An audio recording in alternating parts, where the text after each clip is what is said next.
versus the lower forecast, which we saw from the previous slides from IMF as well as World Bank. And we believe that this will be a key catalyst for driving the domestic equity market for this year. If we were to look at the historical data stretching back all the way to 2009, there has always been a positive correlation between the Malaysian GDP growth as well as the market performance. I think that in simple terms, what it actually means is that when economy grows, corporate earnings tend to follow suit, and that will likely to result in a better market returns as well. On the currency front, I think that a sigh of relief here. Ringgit was the top performing regional currency against the US dollar, appreciating by about 3% last year. I think the early part of last year, there were expectations of about 6 rate cuts by the US Feds. But of course, admittedly, that was actually delayed until the later part of the year. And for those of you that is invested in market, I think that it's really important to keep a close eye on the US monetary policy, and as this really has a major implications for the US dollar index. Over here, we expect a 50 basis point cuts in the US Fed fund rates in the second half of the year. I think that on the domestic front, we foresee Malaysia OPR to remain unchanged at about 3%. So what it means is that with US Fed fund rates cut and OPR remain unchanged, we are expecting the narrowing in terms of the interest rate differential between US and Malaysia, and that will likely lead to a further strength in terms of the ringgit. Philip House view is that we are looking at ringgit to actually potentially strengthening towards the 430 by year end. And we believe that in event if what we forecast materialize, whether the ringgit actually holds steady or just strengthening by slightly a little bit, this would definitely be a positive development for the market, as we believe that most of the negative news have already been in the price. So why is this important? Again, if you look at historical data, the KLCI index as well as the small cap index generally shown a positive correlation with the ringgit. So a stronger ringgit typically support a better equity market, with corporate earnings also likely to remain resilient. Last year was a bit of a victory lap for the large cap CI stocks, with the CI actually up by about 13%. Small caps also delivered quite a modest return of about 10%. Had it not for been the August sell-off, the small cap sector definitely would have performed even better. And again, regionally, if you look at top of the list, which is shown on the graph on the left, markets such as the US, your Nasdaq, your S&P, as well as your Taiwan, actually did fairly well as well, driven by the strong AI team. But if we were to rank ourselves against the rest of the ASEAN countries, Malaysia is definitely not too far behind, ranking just behind Singapore in terms of the regional performance. In terms of the sector performance, focusing on the top chart, we actually saw a strong share price performance from construction, utilities, as well as properties. These sectors really benefited strongly from a combination of the strong data center development as well as the positive news flow that actually come with it. So as a result, graph at the bottom, you will see that stocks like Sunway Berhad, Gamuda, YTR Power, Tenaga, were actually some of the standout performers. But that being said, your consumer names, companies like your 99, your QL, your Mr. DIY, actually showed some commendable returns as well. But what is a bit different last year is that historically, foreign fund flow has always been a key determinant of the performance of the large cap CI. However, that wasn't the case last year, where the market was largely supported by local institutional fund flows. If you follow the news, I think early part of last year, PM Anwar actually encouraged the local GLCs to focus more on the domestic investment as opposed to investing overseas. As a result of that, while the foreign funds continue to exit Malaysia, we actually saw a significant increase in terms of the local institutional investment. It's also, but that being said, it's also worth noting that Malaysia has always struggled with the foreign fund flow over the past decade. By my calculation, I think that the past 10 years, there has been about 80 billion ringgit Malaysia of outflow. But this shouldn't be taken by surprise because if you were to look at the past 10 years, Malaysia has suffered about 8 out of the 10 years of outflow.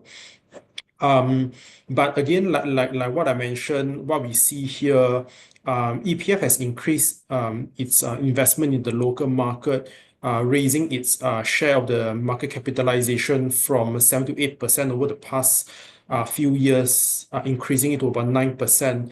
And we do think that this improved domestic liquidity is healthy for the local market and should actually help drive out the market further, and possibly helping a more sustainable PE re-rating in the years ahead.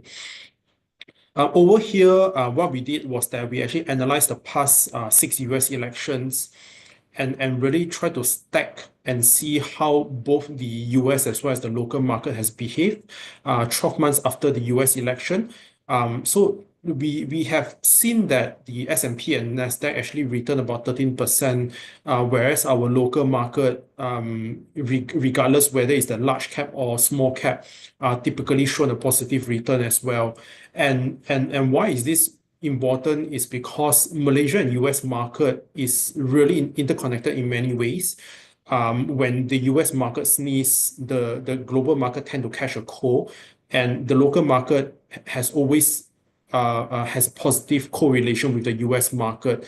And here, not only just the CI as well as the small cap, if you look in terms of the Nasdaq as well as the KL Tech index, it also show a very positive, strong correlation. So taking a step back to 2016, during Trump first victory, I think at that point in time, the US dollar actually strengthened in anticipation of his pro-business policy, which include, of course, a significant reduction in terms of the corporate tax rate from 35 to about 21%. But however, throughout the 1 year after he come into office, the US dollar actually weakened. And looking ahead, with his re-election, we do expect a similar pattern where we expect ringgit to actually strengthen moving to 2025. But one thing that's certain this year is, of course, the geopolitical risks, as well as the US tariff policies under his second term, which will, of course, be under the spotlight. And I think that market as well as the news, which we believe that Trump policies is likely to be inflationary. Of course, he has pledged to increase the tariff on the China import by about 60%, in addition to, of course, imposing new tariff about 20% on the Mexico as well as Canada import, and a 10% tariff for the rest of the country. And of course, this increase in tariff will have a very adverse implication to the global trades, and of course, ultimately being felt in the equity market. And with that backdrop in mind, so some of our investment team that we would like to highlight, hopefully will be able to navigate this market volatility. I will say that many of these teams were already in play last year, but with the continuation of Trump policy and in even more vigorous action by Trump, we do believe that some of the investment team that we have already highlighted last year will even pick up a stronger momentum. So firstly, of course, it's really on the FDI, which is really the most important thing of all. We see Malaysia to continue benefiting from FDI, particularly as the geopolitical tension rise. Again, MNCs will likely to diversify their production facilities out of China, Taiwan, moving operations into the ASEAN countries, including Malaysia. And if you were to look at the data from 2021 onwards, the Malaysian FDI has saw a significant jump. I think pre-COVID, it was only ranging about 50 billion, but that subsequently ballooned to about 150 to about 200 billion during the pandemic. And again, we are expecting this momentum to continue with Penang and Johor likely to benefit the strongest.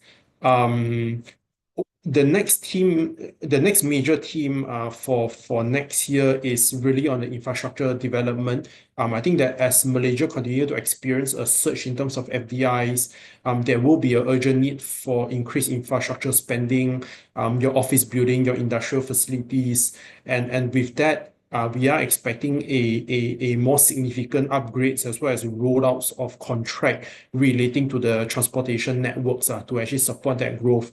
And again, we are expecting Penang, Johor to be a key beneficiary in this space with a strong pipeline of infrastructure projects. Um, we are also turning more increasingly positive on the tech sector this year. I think particularly following the past couple of years of digesting the inventory gluts. We do believe that we are entering the next semicon upcycle, also partly driven by the increasing adoption of the AI technologies. If you were to look at you were to look at the global semicon sales, it has shown sign of recovery. And in recent months, we have even seen the faster sequential growth since 2016. So this upturn, we believe, will translate to a faster growth for the Malaysian E&E export, which should actually benefit the local tech players within this space. Another exciting area to watch for is definitely the renewable energy space, which again, we think that will gain a significant momentum this year. Malaysia is aggressively pushing for the green energy under the NETR, with a target of having the renewable energy make up 70% of the nation's installed capacity by 2050. So for this year, we are expecting more news flow from the RE sector, including the projects such as the LSS5 with a 2 gigawatt capacity. We do believe that the momentum from the National Transition Initiative will continue to pick up pace, and that will likely drive a stronger contract news flow, and that will in turn boost the sentiment in this sector. And as if you recall, I've mentioned that last year, a lot of the companies have benefited very strongly from the FDI's inflow, particularly into the data center. And we continue to see this being a very strong theme this year. Malaysia has reported about 220 billion or so of committed investment in this space. And as more of these investments start materializing, we believe that the ecosystem will become even more vibrant. So what it means is that the construction companies, your engineering service provider, as well as other equipment or related players are likely to actually benefit from this. And again, the last thematic driver that we would like to highlight is on the glove.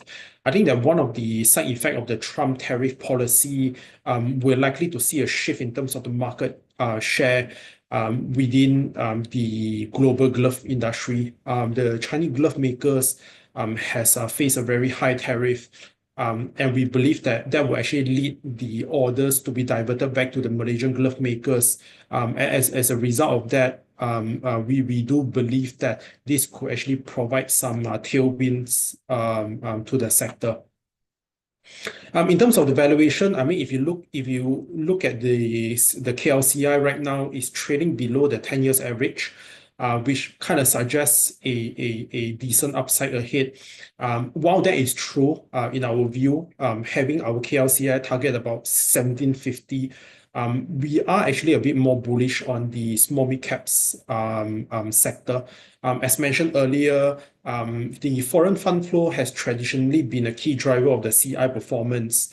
And in our strategy report, we highlight the possible risk of more foreign funds actually pulling out or even a slowdown in terms of the inflows due to factors such as the high tariff uncertainty as well as a stronger dollar, which again will be influenced by the US monetary policy. And after the market sell off in August, we think that the small mid caps is trading at a more attractive valuation. And despite the possibility of a broader market fund flow struggles, we believe that small mid cap is actually a bit more interesting and attractive given their growth potential and with a strong structural growth and favorable government policy backing up this player. Yeah, so basically, this is just a repeat of what I have mentioned. Okay, so for 2025, we are overweight on 12 sectors. The likes of your banks, construction, EMS, gaming, healthcare, industrial, data center, oil and gas, your renewables, rubber glove, tech, your telco, as well as your transport. And the thesis behind this, it ties in with the themes that we actually discussed earlier. And over here is our high conviction stock picks. I think that for this year, we are segregating our stock picks into two categories. The small mid caps with a market cap of under 5 billion and the large cap which exceed the 5 billion is really a good mix across the sectors. Each backed with their strong thematic growth stories.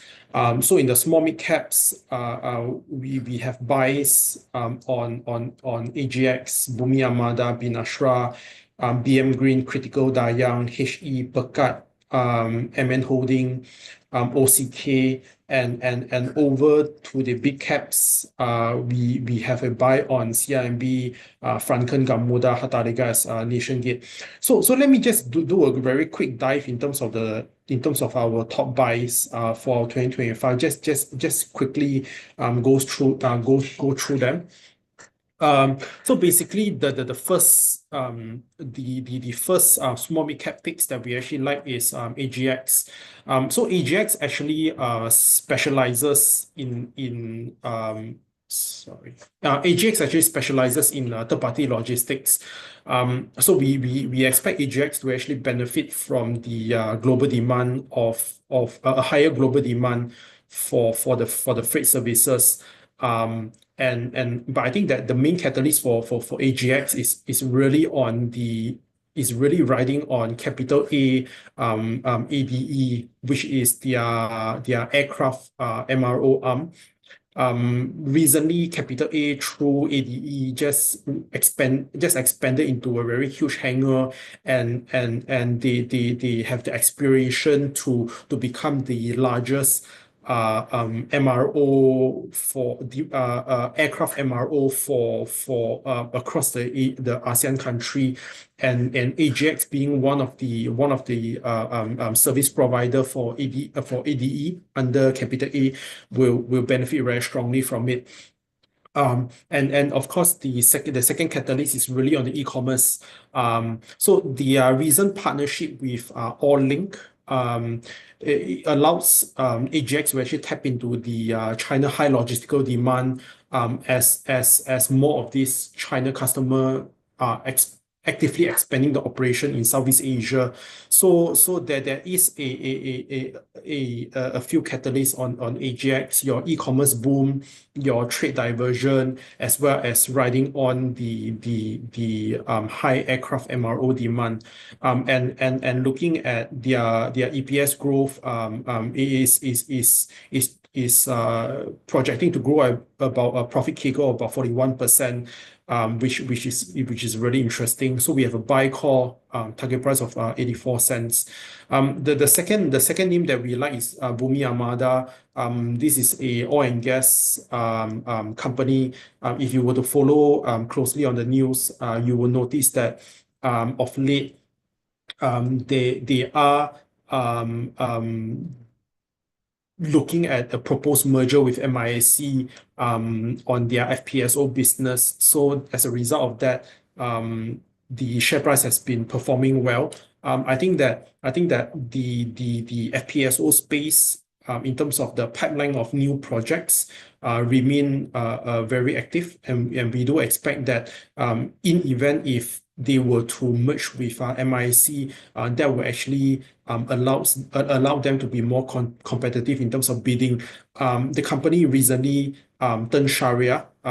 So what it means is that the Sharia portfolio managers can effectively put in more money to buy into Bumi Armada as well. So we have a buy call target price of 93 cents, which is what you can see at the header, where we actually highlighted our buy call target price as well as the upside. So BM Green is a renewable energy player. Some of you might know BM Green Tech, major shareholder behind, which is really the QL family, the Chia family. Why we like about BM Green is that we believe that they actually stand out as a market leader in terms of the EPCC of the boiler mass boilers in biomass boiler in Southeast Asia. And on top of that, they have recently just completed the acquisition of another solar player, which allowed them to participate more actively in the large-scale government solar initiative. And together with the Malaysian government NETR initiative, we do expect we do see that the prospect is actually bright for BM Green. And so what we actually like about BM Green is really on the growth prospect and the NETR initiative, which will see further rollout of larger utility solar scale projects. And ESG has been one of very three high profile alphabet over the past years. So what it essentially means is that people is actually paying more attention on ESG investment, and we do believe that BM Green is definitely one of the company that will actually benefit from the energy transition, both domestically as well as regionally. Yeah. On Binastra, so we have a buy call on BM Green with a target price of 265. On Binastra, we have a buy call target price of 230. So why we actually like Binastra is that their high profile end customer behind, which is really Exim, Maxim, as well as Platinum Victory. And looking in terms of the pipeline of new launch by the three key clients, we expect the order book replenishment for Binastra to remain robust, driving the earnings growth in the years ahead. Critical holding is essentially involved in the semicon as well as data center. They are a mechanical, electrical, as well as a process utility engineering company. We have a buy call target price of 165. So we do believe that this company is strategically positioned in the right sector to really ride on the next semicon upcycle, as well as the surge in your data center investment in Malaysia. As I mentioned, Malaysia has about 220 billion ringgit of committed investment. So once this investment start materializing, that will result in more works for this company, and the strong trade diversion team really benefits Critical as well, with more MNCs relocating their supply chain to Penang, boosting the demand for their services. And we have started seeing all these good prospect translating to order book. I think that in recent quarters, their latest order book actually doubled to about 200 over million as it sees on the emerging opportunities. HE Group is another MEP player similar to Critical. We have a buy call target price of 84 cents. Again, they are also involved in the semicon as well as the data center space. Similar story to Critical. And that's the reason why we like both Critical Holding as well as HE Group. Pekat is another of the solar EPCC player which we like. We do expect that the company to actually capitalize on the opportunities arising from the Malaysian RE initiative under the NETR. As well as the Tenaga infrastructure upgrades, as well as the surge in data center investment. And they have most recently acquired another company as well. So we do believe that with this few growth engine, that should actually drive the earnings growth in the years ahead. We have a buy call target price of 115. Dayang Enterprise is a oil and gas company. We have a buy call, target price of 450, showing more than a bagger of upside. Essentially, Dayang is a Sarawak-based oil and gas company that actually provides your hookup commissioning as well as a topside maintenance player. The company order book recently hit a record high of about 5.2 billion, following the recent win of about 3 high-profile jobs. So that will actually provide them with a very good earnings visibility, and we do believe that earnings in the years ahead in 2025 is looking promising as well. MN Holding is one of the names which we also like. We see MN as a proxy to the Malaysia expanding power infra, as well as tapping on the rapid growing data center as well as the solar sectors. We have a buy call target price of 145. OCK is also something that we like in the telco space. We have a buy call target price of 85 cents. I think um, apart from having a small mid cap topics, we also have 5 large cap picks. I think these are more of the stables, well-established companies with a better skill to actually weather through the macro challenges. And of course, we'll continue to grow in line with the theme which we identify. I will not go through on CIMB. I will have my colleague Eddie to actually go through them later on. We also like we like Franken. We have a buy call target price of 6 ringgit. Franken largest customer is basically Taiwan's TSMC. So we do expect the increased adoption in the 3 nanometer nodes, as well as the increased adoption in terms of the AI will continue to drive the growth both for its end customer as well as Franken. So that's the reason why we actually like them. At the NVIDIA next generation Rubin GPU, which will be releasing in the second half of next year, we'll also be using TSMC new nodes. So we do believe that Franken will definitely benefit from it as well. Nation Gate, we have a buy call target price of 3 ringgit. Again, linked to your NVIDIA. So we do expect that the companies to actually deliver more of the servers to its end customer, leveraging off the data center growth as well. Sorry, and that's the reason why we think that earnings growth for them is relatively certain on the back of the high AI as well as data center demand. As I mentioned, Gamuda, we like it due to the exposure in the infra space. I think last year share price has performed well. I'm sure all of you are aware of it. with more of the data centers as well as infra projects in the pipeline, and we do expect this momentum to actually continue moving to this year.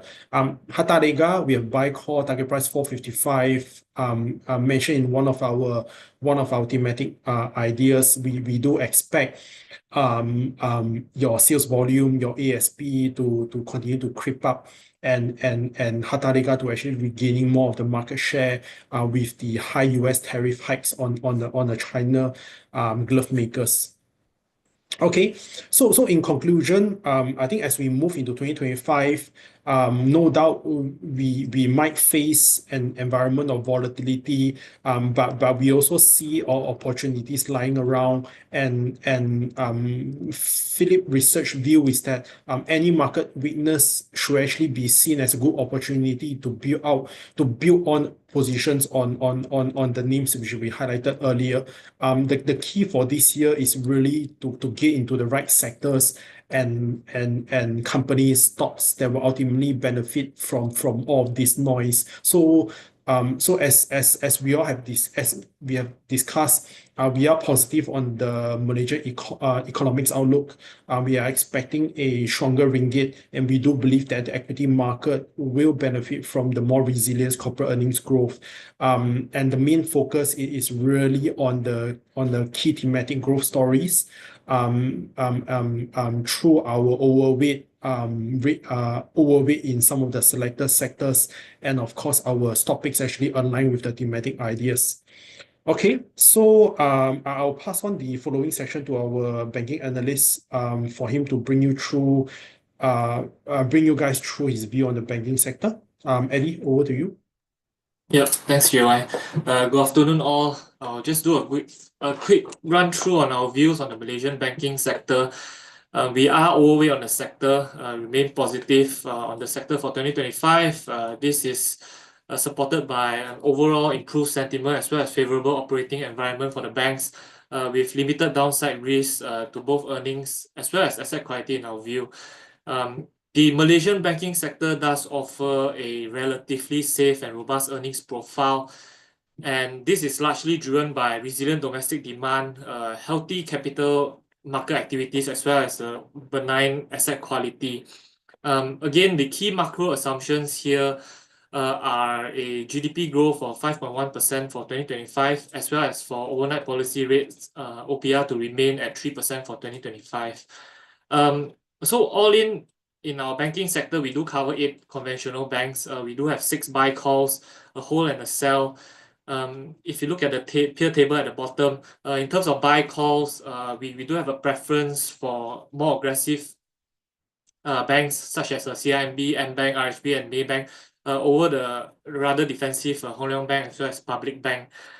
This preference does reflect the expectations that aggressive banks will better capitalize on the anticipated economic growth and loan demand, potentially delivering higher returns. Next page, please.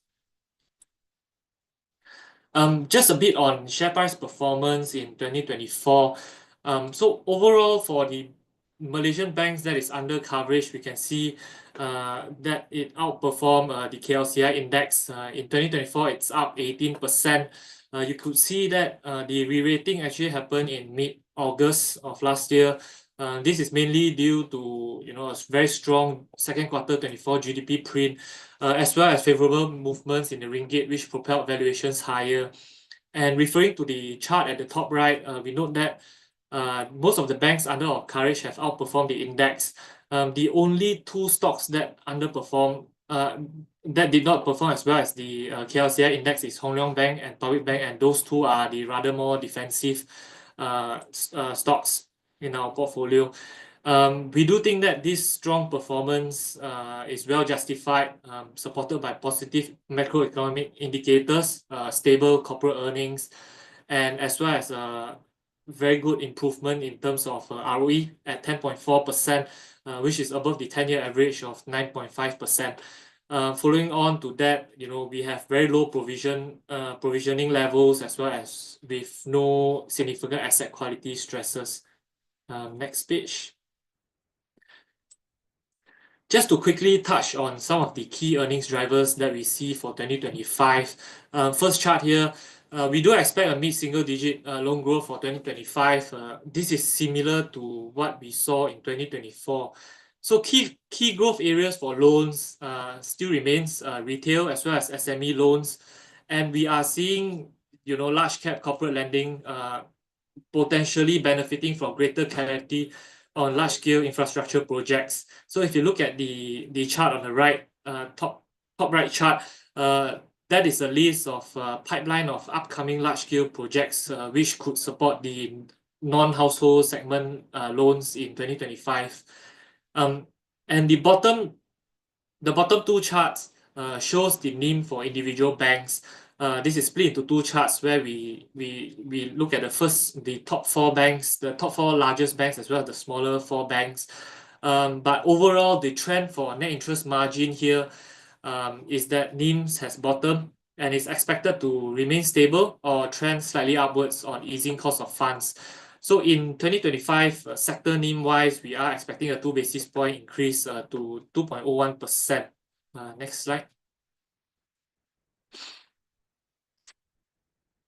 So other than mid-single digit loans growth as well as bottoming NIM, improving NIM trend, we are also seeing potential upside risk to earnings coming from the write-backs of overlay reserve. So two scenarios could happen here in our view. The Malaysian banks could reallocate some of these general management overlays to specific accounts, providing additional buffers for potential asset quality weakness for underperforming accounts, or they can write back these overlays. And both of these scenarios, in our view, can support earnings downside. So far, in 2024, if you look in the chart at the top left side, the first chart, you already see three banks, mainly Affin, Alliance, as well as RHB, actively writing back some of their management overlays, which provided some boost to their earnings. And in terms of asset quality, sector asset quality has been improving over the past few quarters and remain healthy across the board. But we remain watchful on stresses coming from the SME portfolio as well as the retail portfolio, given potential inflationary pressures coming from the subsidy removals. As for capital adequacy ratios for Malaysian banks, this is the third quarter numbers. If you refer to the bottom left slide, the CET1 ratio for banks is actually structurally higher currently, now averages at around 14%. Very comfortable and well above the Bank Negara's requirement. With higher capital levels, we do believe that banks has more flexibility to pursue growth opportunities, expanding lending, investing in new markets, as well as acquiring other business or M&A activities, for example. They are also at a position to pay consistent and also higher dividends in our view. Next slide, please. And all in, we do think banks, the sector earnings for banks will grow 6% in 2025. Pre-impairment operating profit, based on our estimate, is expected to grow 7%. This is slightly driven by the 7% growth in net interest income, as well as the moderating non-interest income growth at about 4% for 2025. We do see OPEX increasing by 5%. This is mainly on investment in people as well as IT expenses. And another driver for this is credit costs to remain quite low and stable at around 23 basis points. So in terms of key downside risk for our overweight call, includes again contagion risk from geopolitical issues, extended NIM compression, asset deterioration, as well as higher inflationary pressures from upcoming removal of subsidies affecting repayment abilities. Next slide. The next few slides actually touch on some of our topics. I'll go through it quickly. We do have 6 slides on this. So CIMB, this is our topic for the sector. We do think that CIMB's exposure to Indonesia as well as Singapore could mitigate some of the domestic NIM pressure, as well as loan shortfalls, particularly with the easing policy cycle and with NIMs projected to expand 6 basis point to 2.37% in 2025. So the easing funding pressures would potentially enhance loan volumes, and which is crucial for CIMB's current funding-led strategy. And moreover, CIMB has a sizable ASEAN market share compared to domestic peers, offering ample opportunities for cross-border transaction and financing.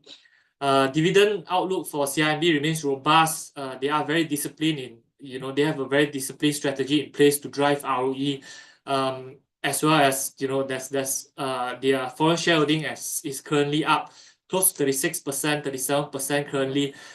So we think, there's a premium to what they are trading right now, which is justified in our view. Key assumptions here for our 9.30 ringgit target price is 11.2% ROE and a cost of equity of 9.4%. We do have a buy call on CIMB. Next one. MBank is our second pick. This is a slightly smaller cap, but MBank does stand out as one of the most efficient banks in Malaysia, smaller size bank in Malaysia. Commendable cost to income ratio of 44%. We do expect their core earnings to grow by 14% year on year for 2025, supported by very strong NIM expansion of 14 basis points. This is boosted by optimized funding costs due to ample liquidity in capital markets. So following their completion of capital rebuilding program, which was completed last year, MBank is very, very well positioned to implement capital strengthening initiatives and enhance distribution capabilities. We already see a close to 50% dividend payout ratio for the last quarter. And under their latest strategy, which is the Winning Together 2029 strategy, they are targeting around a higher ROE of 11 and 12%, between 11 and 12% ROE. And we do have a buy call, 6.30 ringgit target price. Next. So these next two stocks is a more defensive pick. We'll start off with Hong Leong Bank first. Hong Leong Bank consistently delivers one of the highest ROE as well as ROA amongst Malaysian banks at 11.8% and 1.5% ROA respectively. This is largely driven by very robust contribution from its associate, which is Bank of Chengdu. So in terms of loans growth, the bank is looking at around 6 to 7% for FY25, and they continue to target double-digit growth in key segments, which is the SME banking segment as well as SME segments, both collectively making up like 29% of their total loan book. We do expect the healthy net credit cost we do expect a very, very healthy asset quality with net credit cost to remain below 10 basis points for the year. Our target price for Hong Leong is 24 ringgit 30. Next slide, please. And Public Bank is one of the more defensive banks, which consistently achieve one of the highest asset quality. So Public Bank has the best asset quality in all the banks amongst Malaysia in Malaysia. So they have very low credit costs. 9 months credit cost is only at 1 basis point. Gross impaired loans ratio at 0.62%, well below the industry average of 1.54%. The recent acquisition, they did acquire a stake in the insurance company, which is LPI, at a very attractive 1.6 times consensus price to book. This is expected to enhance its ROE further through synergies. So for Public Bank, there is some share overhang concerns here, but we continue to advocate buy on Public Bank for its solid fundamentals. So our key assumptions for Public Bank is ROE of 12.2%, target price 5.10. So we have a buy call on this. And for the final two stocks, which is RHB as well as Maybank, this is our dividend pick. So RHB now has the highest sector dividend yield, close to 7%, closer to 6.5%. Although we do believe RHB has slightly greater exposure to certain market dynamics compared to peers relating to interest income sensitivity, volatility in non-interest income, as well as some pockets of asset quality concerns. But we do acknowledge that the valuations for RHB is undemanding, only trading at 0.92 times 2025 price to book. Sorry, 0.84 times 2025 price to book, with a more than 10% ROE, along with high sector dividend yield. We do have a buy call on this stock, 7.50 ringgit for RHB.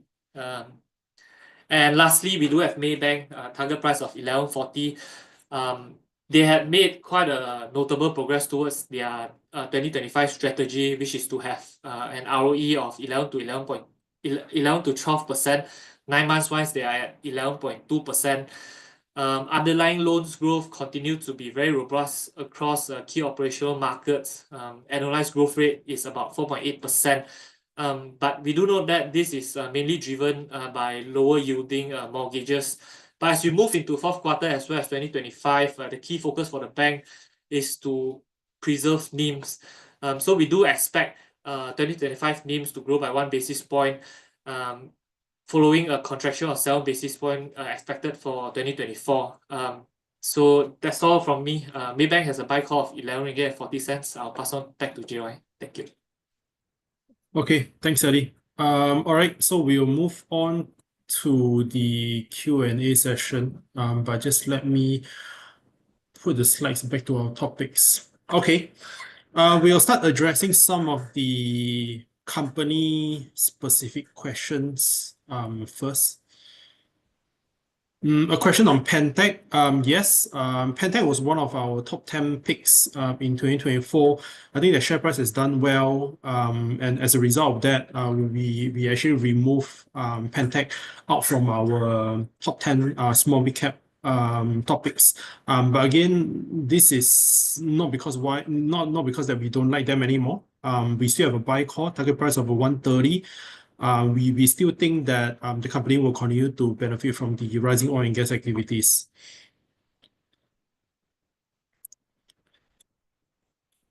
Another question is on one of our topics on critical, the lack of media coverage. I guess not sure why, but critical is a strong proxy for the semicon as well as the data centers. I think that if you look at the recent results, you will see that data center has started contributing to earnings and has been driving some of the growth. They are very strong in the mechanical space for the data center as well as the semicon sector.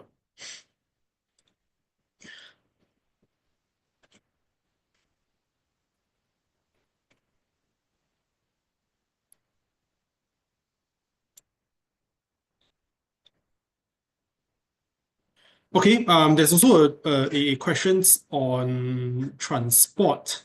How should we play on the transport sector? Okay, so basically out of our top 10 small mid caps, the only transport topics that we have is actually AGX. Like I mentioned, a few catalysts. Of course, one is really on the elevated.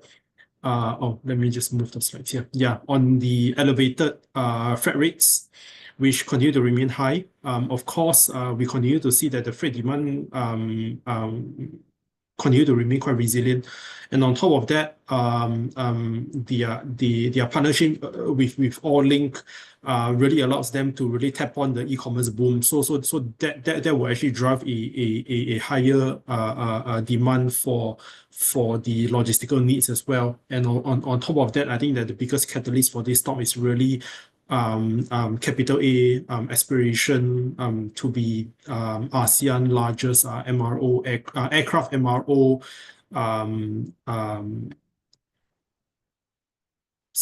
company. Yeah.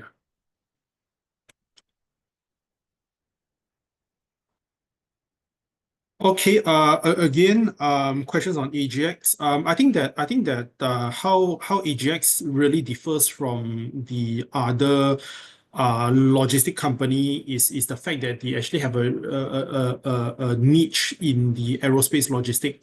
And that's the reason why if you compare their margins versus the other logistic companies, their margin is more superior compared to the rest. And the barrier of entry for the aerospace logistics is definitely higher compared to the rest, which gives them another layer of competitive edge. And they have been working together with Capital A for a very long time. I think it's about 15, 20 years.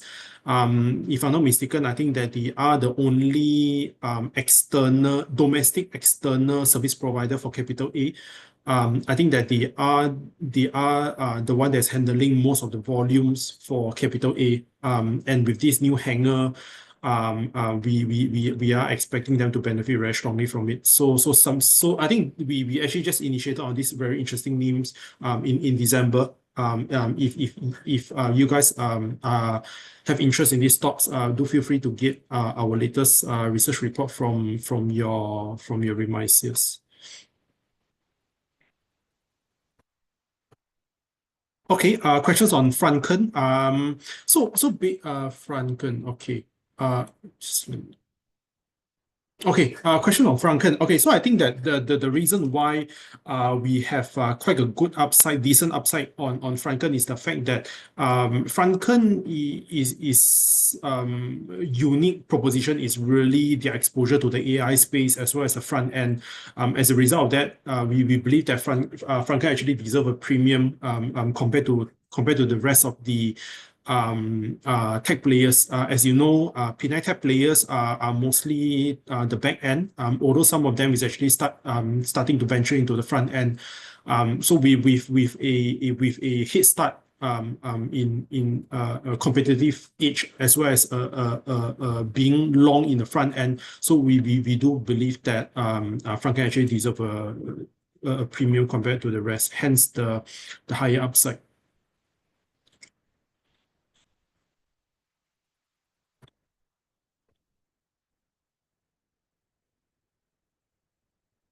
Okay, there is also, I think I'm just going to compile some of the questions that you guys have on the geopolitical uncertainty. So I think like what we have mentioned, the Trump tariff will definitely be a major theme for this year, right? No doubt about that. And as a result of that, I think that there's just going to be a lot of noise in the market and driving some resulting in some market volatility. But not always doom and gloom, because we do believe that ultimately ASEAN, including Malaysia, will benefit from this China as well as plus one strategy, where MNCs will just be gradually moving their productions out of Malaysia, out of their home base into this part of the region. I'm sure for some of you that follow the news, I think over the weekend, I think that there is some media reports on the Johor Singapore Special Economic Zone. I think that Johor Economic the JSSEZ is also leveraging on this trade diversion, right? With leveraging of Johor abundant resources, as well as Singapore established capital markets. I think that with these two ingredients in the formula, I think that is definitely going to attract more FDIs and more of these MNC actually diverting their production to Malaysia. So as a result of that, there's the reason why a lot of our topics listed here is really a beneficiary of the Trump tariff. Some of the names on your screen, such as AGX, I think Binastra, BM Green, Critical, HE, Pekat, MN, the likes of your Gamuda, Hatalega, and even NationGate. I would say that almost all of them is a beneficiary of the FDIs, and that is how we would like to position ourselves for 2025.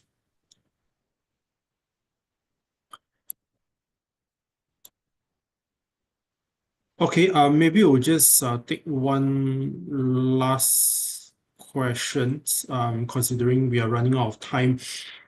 View of Capital A, we don't cover Capital A, but we like the capital A, ADE, MRO story, which is the Asia Digital Engineering, which just unveiled their largest ASEAN hangar. And that is how we would like to have exposure on capital A through AGX.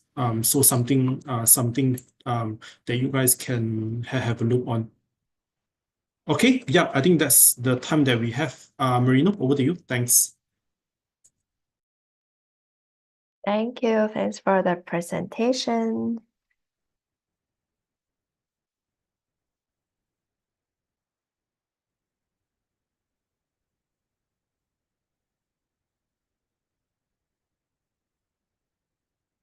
So thanks again, JY and Eddie, for the presentation and interactive Q&A.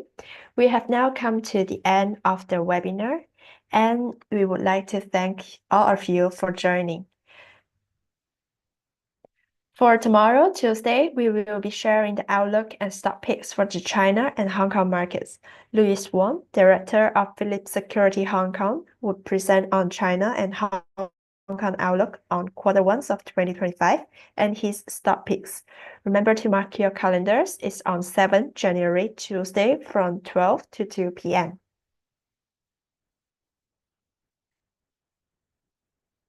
For the session just now, we will be uploading the recording on PhillipCapital's YouTube channel. You may view the recording of the webinar on your own time. Also, we have many other interesting webinars going on almost every other day. You may view our full list of webinars on our website. Do take your time to fill in the survey so we can improve your experience with us in the future. You may scan the QR code shown on the screen. You may also join our investing community to get free access to full research reports and discussion on technical analysis. Once again, thank you all for joining us, and we would hope to see you tomorrow. Stay tuned, take care, and have a nice day.